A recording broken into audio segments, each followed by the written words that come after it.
Alrighty, well, welcome everybody.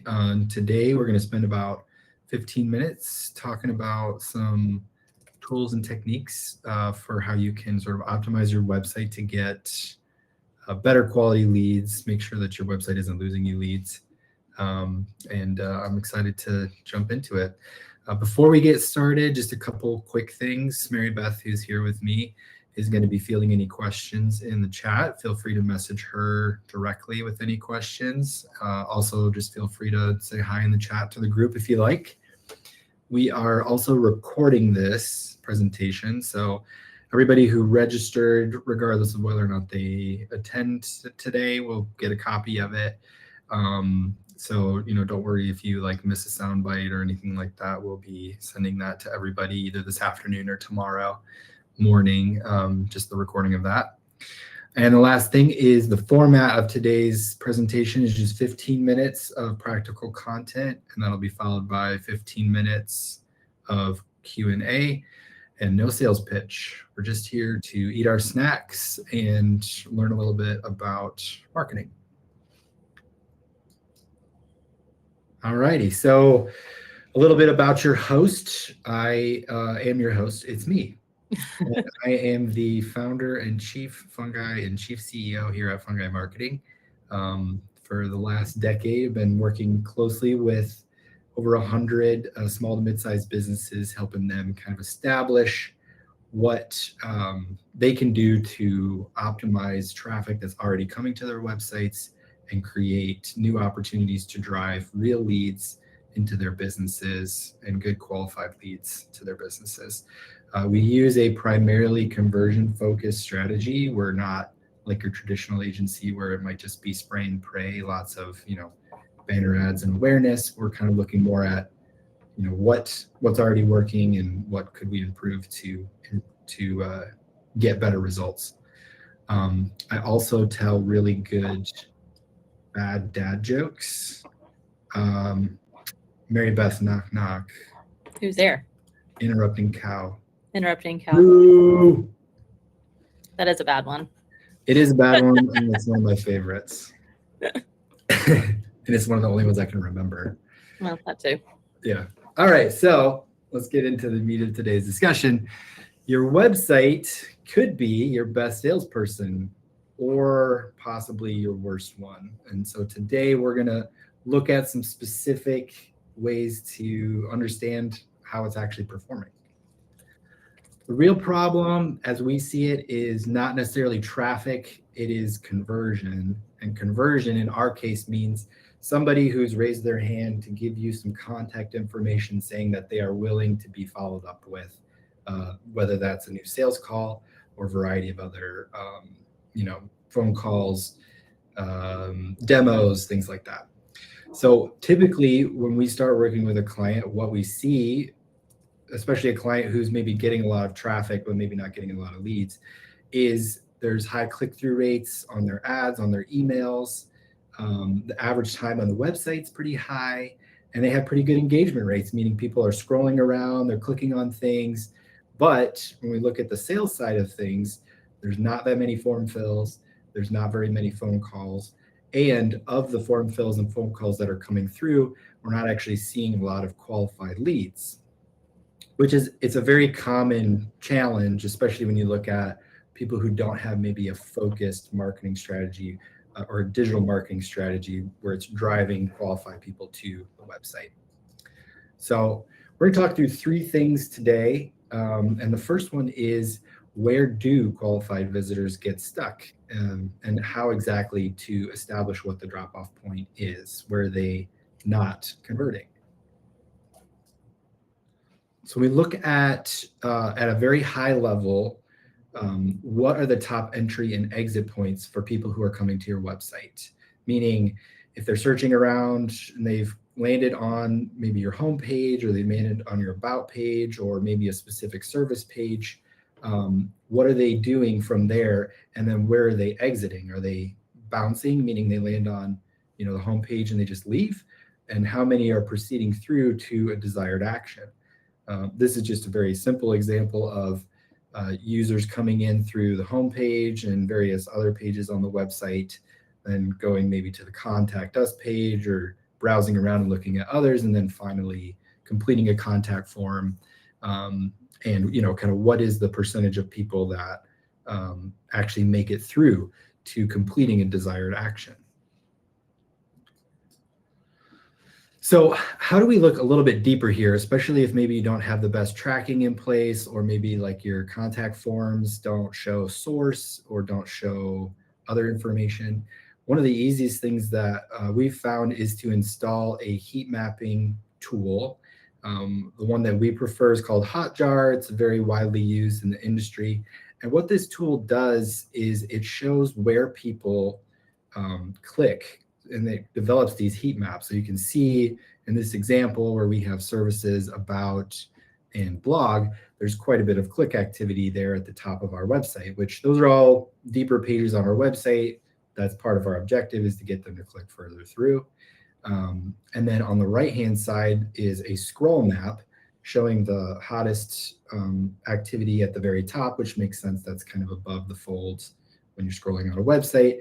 But as we scroll down, you can see there it says 64% have scrolled that far, and then it starts to cool off as they get further down the page, which is pretty common. But one of the key things to keep in mind here is if you have, say, your lead form buried at the bottom of your landing page, and users are not scrolling all the way down, maybe you need to create calls to action higher up. And that's what a CTA is. I think we actually just put out a Facebook post about that, actually. Yeah. But call to action, CTA, having those higher above the fold so that people are clicking through and also scrolling through to your desired areas. Another thing that we can do is screen record. So again, Hotjar is a great tool for doing multiple things, but this actually tracks tracks live users on your website. So you can actually see where are they scrolling to, what are they clicking on, and gives you a range of things where you can see like where they might be getting stuck, if they maybe start to fill out a form and then abandon the form, or other elements they might click on. Sometimes it's funny, we'll see users actually clicking on something that is not a button, expecting it to take them somewhere. And so it's a good insight to say like, well, maybe we need to actually make that button and like have that button do something when they click on it, or maybe we need to remove it or make it look less button-like if that's not what we're trying to do. The other thing is it usually uncovers very less obvious user experience issues. And one simple example, if you look closely here, you'll see our announcement banner when somebody scrolls through the website, and this is something that we didn't catch when we QA'd it. The announcement banner actually covers some of the top navigation, and so we've since disabled that, and next time we'll obviously fix it. But it doesn't, it's just a simple thing that you maybe haven't thought about on your website, but by looking at these recordings on some of your key pages, you can start to figure out, oh, there's actually just like a pretty obvious user experience issue here, and maybe some other unexpected behaviors. All right, so number 2 is why your CTAs ask for too much. And really more specifically, are you meeting buyers at their stage in the buying cycle?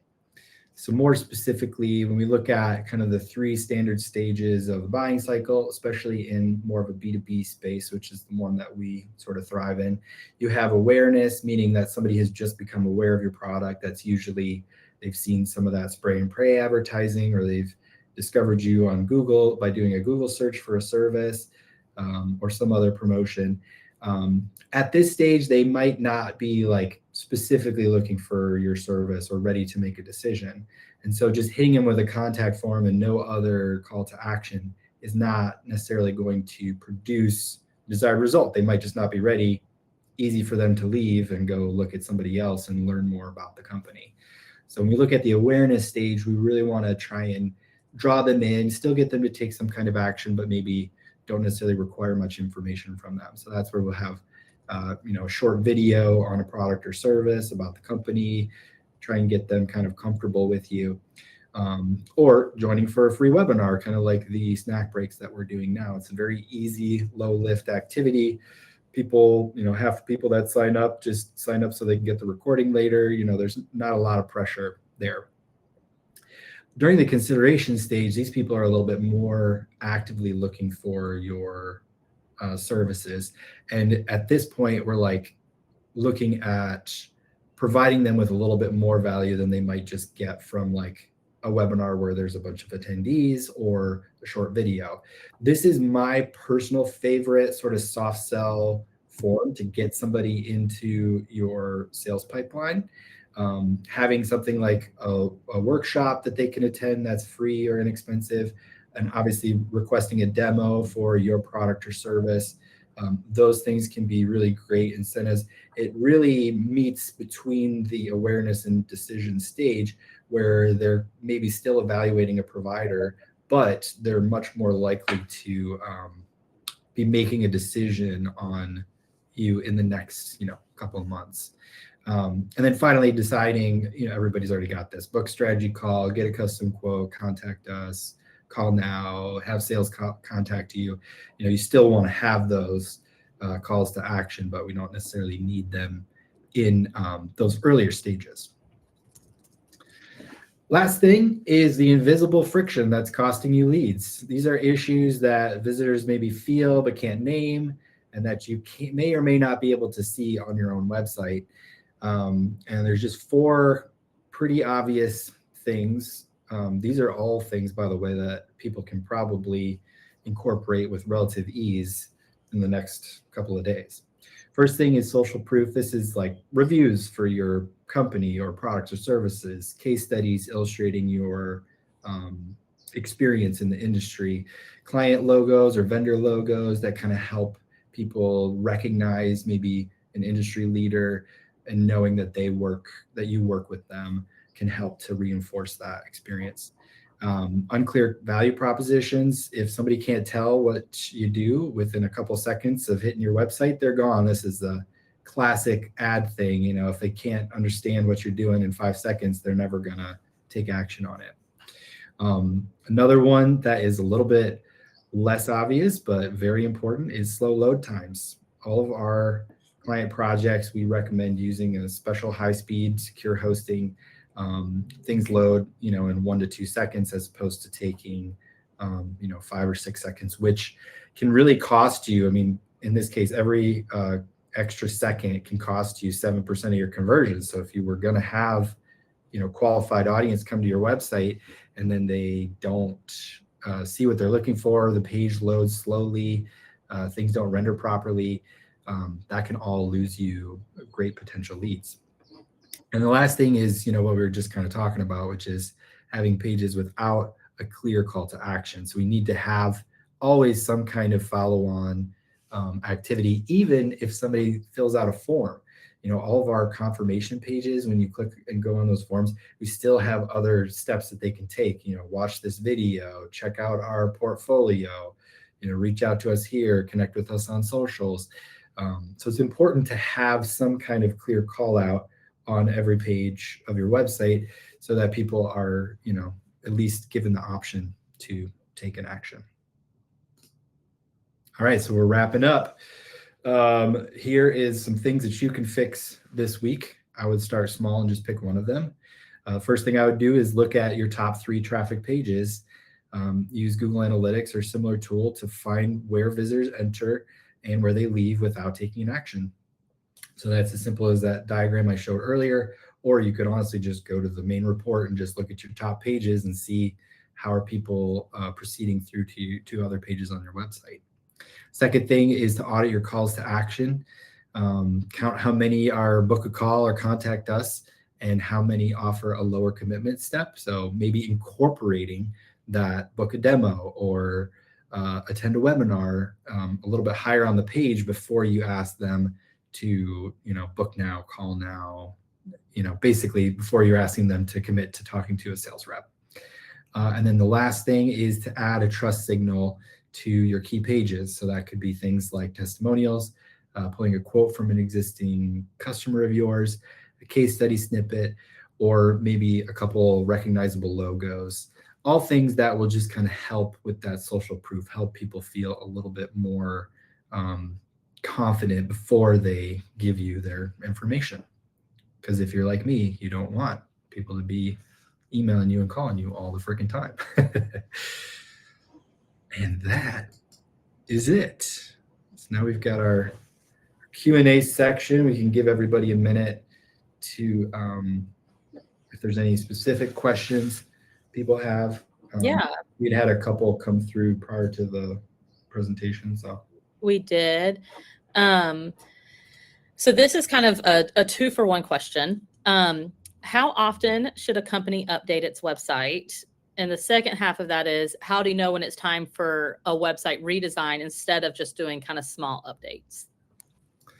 Yeah, I mean, so using those tools, sorry, I'll answer the second question first. Using fine. those tools like Hotjar to track user behavior, you can measure behavior across every single page on your website, so you can see where people are clicking and scrolling and where the engagement is.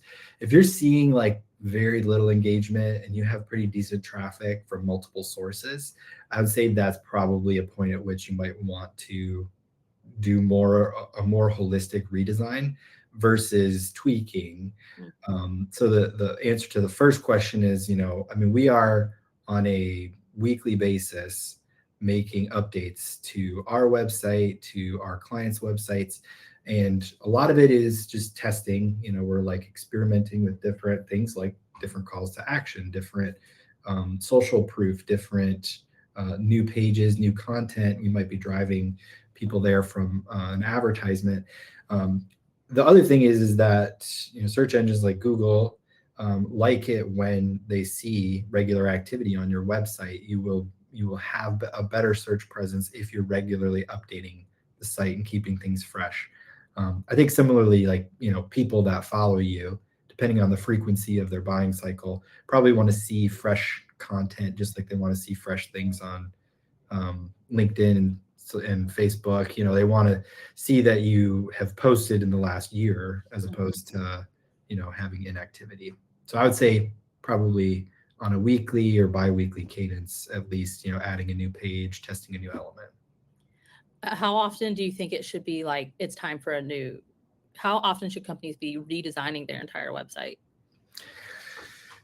Having gone through like 100 redesigns, like it is a painful process typically. Like it's never easy. You always have multiple people, like wanting to give their own opinions. And so I could see how most companies would not want to update their website ever or redesign their website ever. I think that, there seems to be sort of a cyclical cadence of every 3 to 5 years, there's a pretty dramatic shift in the digital space. So I would try and match with that. Back in the day, when I was first getting started, you just built websites using HTML and CSS, and you had your images folder, you uploaded it straight to the FTP, and that became your website. And then JavaScript came around and you could do more custom things. And then builders like WordPress and e-commerce platforms like Shopify came around, and that is a new opportunity to make your life easier. But also those platforms are always updating to use best practices. And then similarly, as your industry changes, I remember we were working with some industrial manufacturing companies that back in the day, you just threw a page up that talked about multiple spindle collet chucks. And guess what? You were the #1 ranked business because nobody else was there. And then now those are products that are available via Google Shopping, and you can probably get them on Amazon even.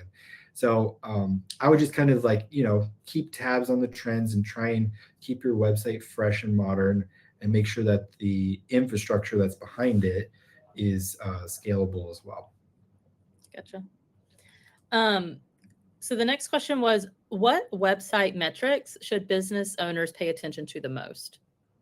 Yeah, I mean, we like to go from the bottom of the funnel up. So, I mean, we'll go as far as to like look at the sales pipeline, and that's like after they've already submitted a form, but we'll look at, what are qualified leads versus unqualified. But I would say like going in opposite or in direct order of where we optimize, we would first look at conversions, meaning phone calls and contact forms. Are we getting a decent amount of phone calls and contact forms? Say 5% of your website traffic is taking an action on one of those two things. And so that's relatively easy to track in Google Analytics using a few additional tools, or your CRM should have some ways to capture that information as well. And then you back up to like page engagement. Are people spending a lot of time on our website, or at least more than 3 seconds? Then, so that's engagement rate or engagement time. And then backing that up is, maybe the number of page views, and then backing up to the ad level, what was the click-through rate? How many clicks did I get? How many impressions did I get? So kind of do that reverse funnel look at. But when you start at the bottom, if you can optimize the bottom first, then you're going to capitalize on more of the traffic you're already getting, as opposed to having to generate new traffic. Gotcha. When you audit a new client's website, what are the first 3 things that you are looking at? Yeah, I think, is there a clear call to action on their website?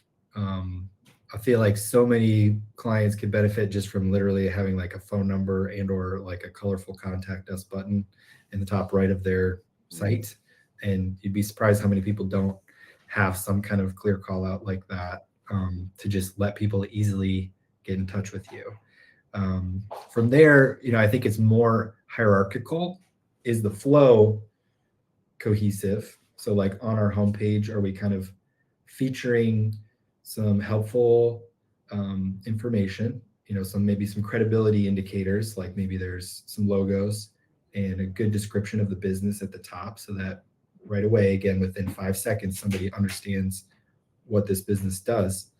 And then from there, kind of filtering down into like maybe main service categories or offerings with some supplementary things like maybe resources, case studies, stuff like that. So that hierarchy would be number 2. And number 3 is actually those kind of less definable things where we're looking at like, does the site load quickly? Does it look good on mobile? Half the time there's something broken or it overlaps in a funky way. And so it's like, probably over 50% of your traffic nowadays is mobile. Even if it's a business searching for you, they're probably still, on their phone half the time. So making sure that just at a high level, the user experience is pretty clean, site loads quickly, and, is organized. Those are kind of that would be the third element that I would look at. Gotcha. Yeah, we were having a conversation in the chat about someone who had something on their website and they didn't think about how it looked on mobile, and it completely covered their nav bar. And so people often forget to check what mobile looks like with some of the edits they make.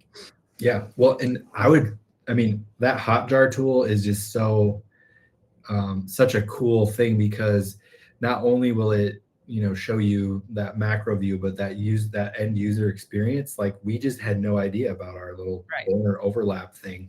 And that this is actually not I think we launched this maybe for the previous webinar. So it's like, it's a simple enough fix for us to make, and it just would make it easier for the end user. So for sure, stuff like that, just checking your site on mobile is great, but also looking at using maybe a tool like Hotjar, you can see if there's other user experience issues that maybe you've never picked up on before.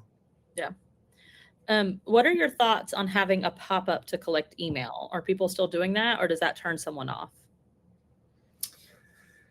As far as like scroll out of the screen, page abandonment, or like a delayed pop-up. Again, I'll try not to let my own personal bias interfere with this. A very quick story. When I was in college, I had already started working for the first agency. This is 20-something years ago at this point. And I had to do like a thesis for my consumer studies degree. And the hypothesis was that users going to websites want multiple different ways to get in touch with a business. So like have a live chat, have a phone number at the top, have some other thing, contact forms. And what we actually discovered through the process of tracking various websites and user engagement is that people, they want to know that they can get in touch with you, and they want that information in an obvious place. So probably like your header or navigation or your footer, but they don't want to be bombarded with stuff. And so typically, if you're going to do a pop-up, we would recommend doing it on a key page. Like if you're an e-commerce company, maybe having it on your cart page. So if somebody tries to like exit the screen, you've got that last chance. Let me get your email and I'll give you 10% off, kind of a thing. Other than that, I think most people are already inundated with, email newsletters all the freaking time. I know I am.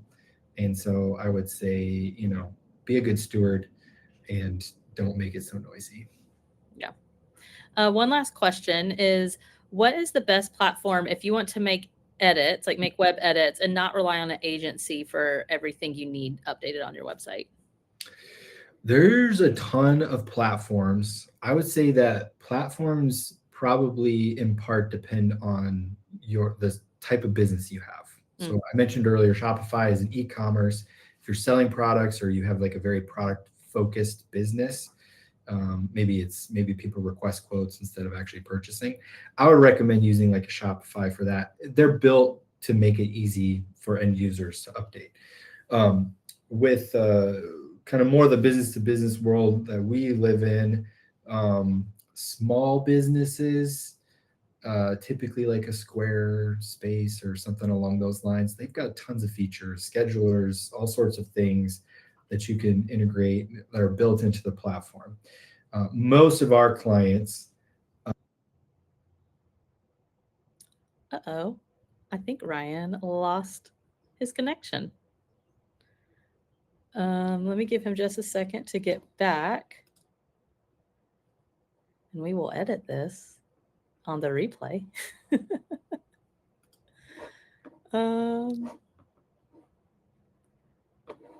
Well, yeah, I think the other idea, I can finish answering that question. As far as what website builders, Ryan's back. That was the weirdest thing. That's okay. He's back. WordPress. I was gonna say WordPress. I knew that's what Ryan was gonna say. That's what we typically use for most of our websites is WordPress. We do. And to take it a step further, I would highly recommend the Divi Builder. Divi, that's Divi. There's a lot of builders out there. Elementor is one of them. They seem like they're going to be user friendly, but they're not. And so I highly recommend WordPress with the Divi Builder. The nice thing about it is you could have an agency like ours build your website. And then we offer like an hour-long recorded training. And that allows you to see all the things you'd want to edit. You can learn how to edit and swap background images, create copies of existing pages, and update all the content. You can go in. They have a front-end editor that you just literally click into the module. You hover over it, click into it. You can edit the text. You can add images. You can change the columns. We probably need to just like record a walkthrough of how that works, and we could send that out to the masses. But that would be my recommendation, is to do that. Use WordPress if you're in that space. Okay. Well, those were all of our questions. So if you have any other questions that we didn't get to, or if you are watching this on the re-record, feel free to send us an email. We'd be happy to answer any further questions you might have or talk through any website struggles you might be having. But yeah, we're happy to help however we can. Thanks, everybody. Thanks, everyone. 30 minutes. We kept it like exactly 30 minutes. Good job, Ryan. Thanks. Y'all have a great rest of your day. Bye.